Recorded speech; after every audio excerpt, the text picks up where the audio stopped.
Hello students, आप सब कैसे हो। मैं डॉक्टर रेखा गुप्ता आपका ओवरव्यू ऑफ जीएसटी की इस क्लास में स्वागत करती हूँ।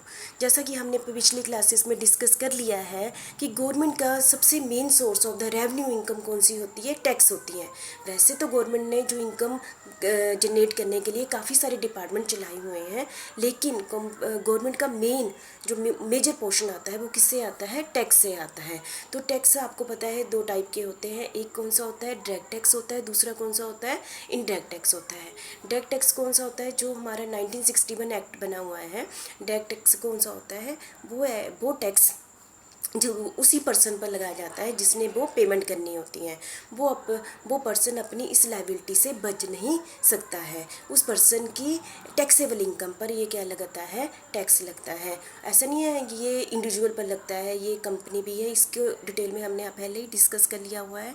और ये आपने बीकॉम सेकेंड ईयर में अच्छे से डायरेक्ट टैक्स को डिटेल में स्टडी कर ली हुई है। और दूसरा पोर्शन हमारा है इनडायरेक्ट टैक्स। ये इनडायरेक्ट टैक्स वो टैक्स होता है जो उस पर्सन पर नहीं लगाया जाता है जिसने पेमेंट करनी होती है।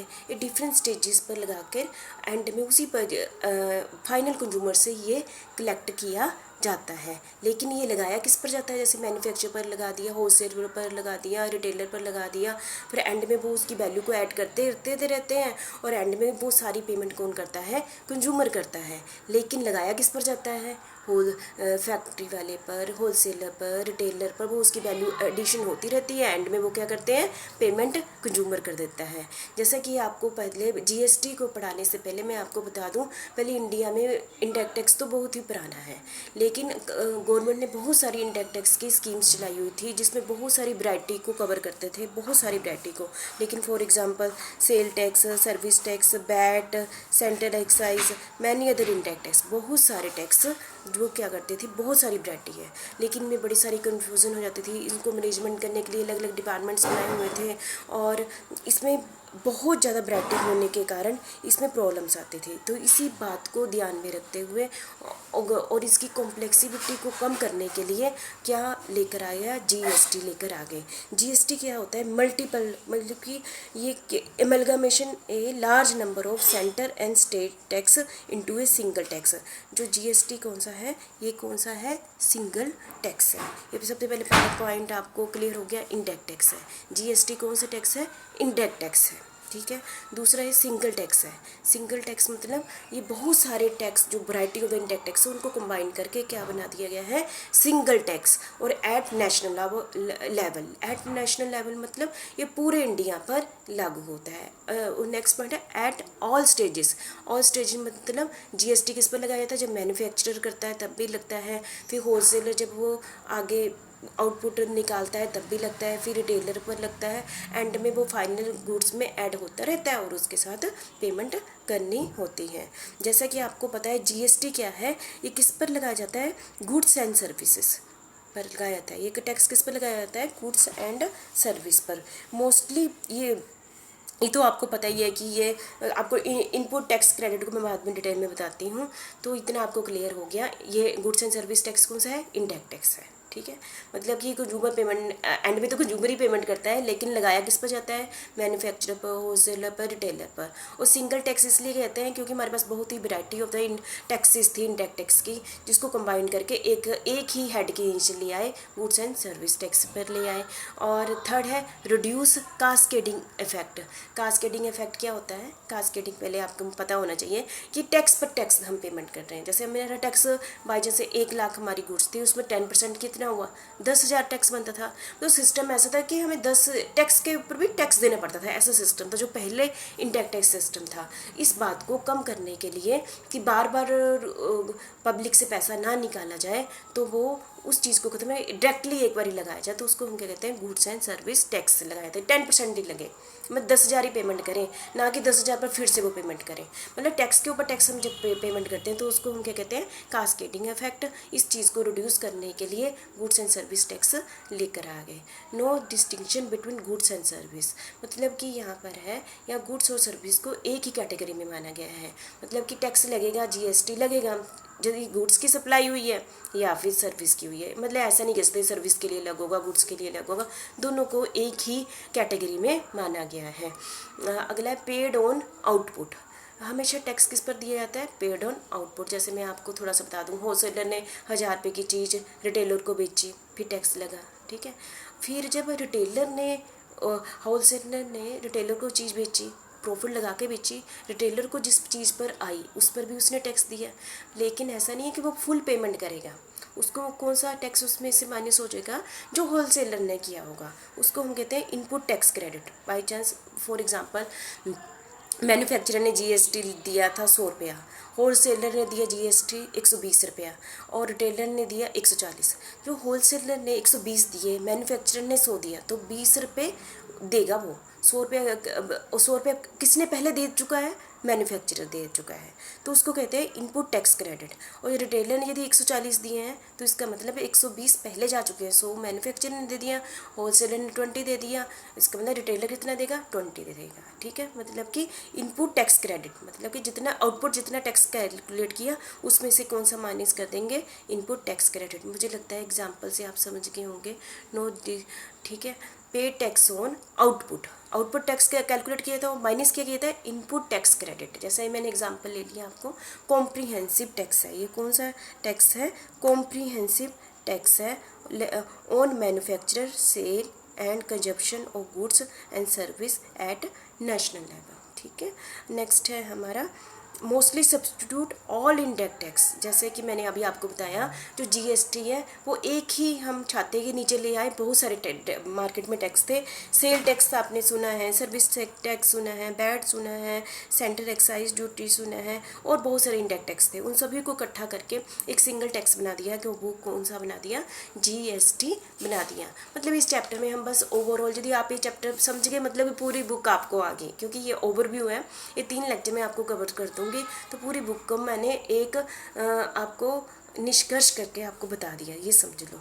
सिंगल टैक्स, अगला क्या है? सब्स्टिट्यूट ऑफ इनडायरेक्ट टैक्स आ गया, ठीक है। As tax on value addition, मतलब टैक्स ऑन वैल्यू एडिशन पर लगता है। जैसे मैंने ऊपर पीछे एग्जांपल ली, होलसेलर ने कितना टैक्स दिया? मान लेते हैं 1000 रुपये पर 10% 100 रुपये दे दिए टैक्स, ठीक है। तो और मैंने होलसेलर ने कितना लगा दिया? उस पर 200 रुपये लगा दिया, 1200 लगा दिया, तो होलसेलर का 10% कितना बनता था? 120 बनता था, ठीक है। वो वैल्यू एडिशन मतलब 120 बना ना, पर वो 100 रुपये किसने पहले दे दिया है? मैन्युफैक्चरर ने दे दिया है, तो वो कितना देगा? 20 रुपये। 20 रुपये किस पर लगे? जो वैल्यू एडिशन होगी थी। कितनी वैल्यू एडिशन होगी थी?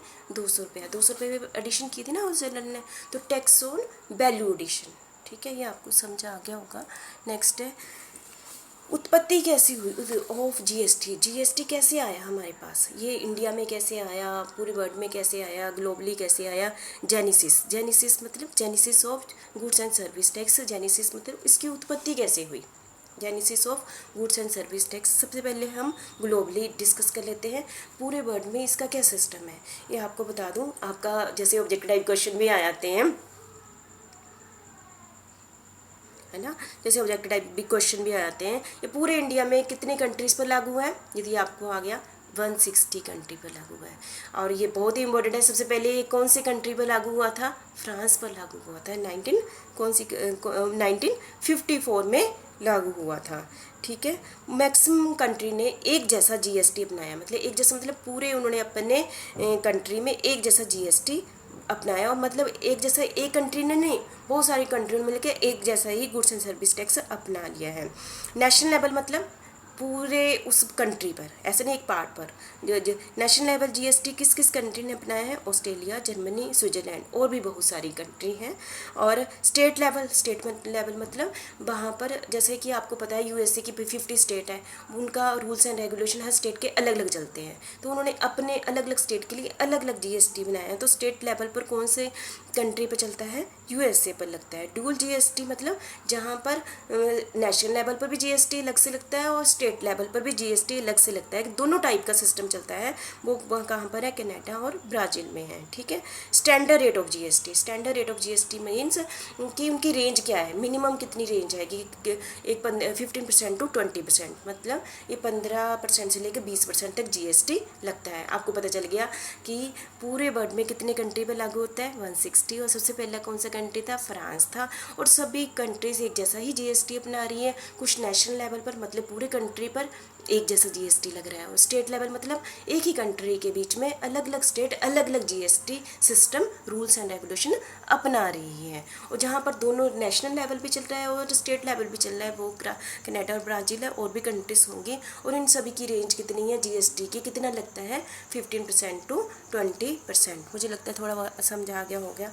और इंडिया में बहुत ही, इंडिया के बारे में आपको थोड़ी सी बता दूँ, ये हर एक लाइन आप अच्छे से समझना, इसको डिटेल में आप स्टडी करना और ढूंढना, क्योंकि हर एक डेट जैसे 2004, 6 आपको दिखाई दे रहा है, 9, 11, 14, ये हर एक सन बहुत ही इम्पोर्टेंट है कि इसमें ये एक सिस्टमेटिकली स्ट्रक्चर आपने देख लेना कि इस 2004 में क्या होता, 2006 में क्या हुआ, तो 2-3 बार पढ़ लेना, आपको अच्छे से आ जाएगा। ठीक है। 2004 में केलकर कमेटी ने सबसे पहले इस पर अपनी बात सजेशन रखा था। किसने रखा था, बहुत इंपॉर्टेंट नाम, केलकर कमेटी ने सबसे पहले इसके ऊपर कि बैट होना चाहिए इंडिया में। ठीक है, बैट नहीं, ये जीएसटी होना चाहिए। और उसका प्रिंसिपल क्या था, जैसे कि 2005 में बैट आ गया था, उन्होंने कहा था कि बैट पहले भी था। ठीक है, बैट को बेस मानकर, उसके रूल्स और रेगुलेशन को बेस मानकर उन्होंने सबसे पहले कहा कि जीएसटी इंडिया में लागू किया जाए। और 2006 में क्या हुआ, मूटेड जीएसटी फर्स्ट मूटेड में रखा गया। जीएसटी सबसे पहले 2006 में रखा गया। Union finance minister in his budget for 2006 to 7, 2006 के बजट में यूनियन फाइनेंस मिनिस्टर ने जीएसटी के बारे को रखा गया। ठीक है। और 2007 में एक कमेटी बनाई गई इस पर, the empowered committee of state finance minister. ठीक है, जीएसटी को लागू करने के लिए कौन सी कमेटी बनाएगी, empowered committee of state finance minister formulated. ठीक है। 2009 में क्या हुआ, फर्स्ट मतलब कि देखो इतना होने के बाद फर्स्ट टाइम इस पर डिस्कशन कब हुई, इसका जो पेपर बनाया गया, फर्स्ट डिस्कशन पेपर, इस कमेटी ने जो 2007 में कमेटी बनाई गई थी, इन्होंने इस पेपर पर फर्स्ट डिस्कशन पेपर जीएसटी का 2009 पर इस पर डिस्कशन हुई। ठीक है। 2011 में 115वां कॉन्स्टिट्यूशन अमेंडमेंट बिल इंट्रोड्यूस किया गया था। मतलब कि ये कौन सा अमेंडमेंट बिल पास किया गया, पर पास नहीं हुआ। ठीक है, 2011 में एक अमेंडमेंट बिल इंट्रोड्यूस किया गया, लेकिन ये पास नहीं हुआ था। 2014 में फिर बिल इंट्रोड्यूस हुआ। ठीक है, और ये क्या कर दिया, लोकसभा में रखा गया। कब रखा गया, इंट्रोड्यूस कब किया गया, लोकसभा में 2014 में रखा गया। 2015 में क्या हुआ, लोकसभा में ये बिल क्या हो गया, पास हो गया। 2016 में ये पास कहाँ हो गया, राज्यसभा में हो गया। ठीक है, मतलब कि 3 साल लगे, 2014 में रखा गया, 15 में लोकसभा में पास हो गया, 16 में राज्यसभा में पास हो गया, और 17 में एक 22 मेंबर की कमेटी बनाई गई जो जीएसटी से रिलेटेड रूल्स एंड रेगुलेशन को देखेंगी। ठीक है, तो आपको थोड़ा सा स्ट्रक्चर पता चल गया होगा। 2004 से हमारा ये काम स्टार्ट होते होते 16-17 तक पहुंच गया। मतलब 2000 एक बंदे की, एक कमेटी के माइंड में एक आया कि जीएसटी इंडिया में लागू होना चाहिए, क्योंकि पूरे वर्ल्ड में भी लागू हो रहा है।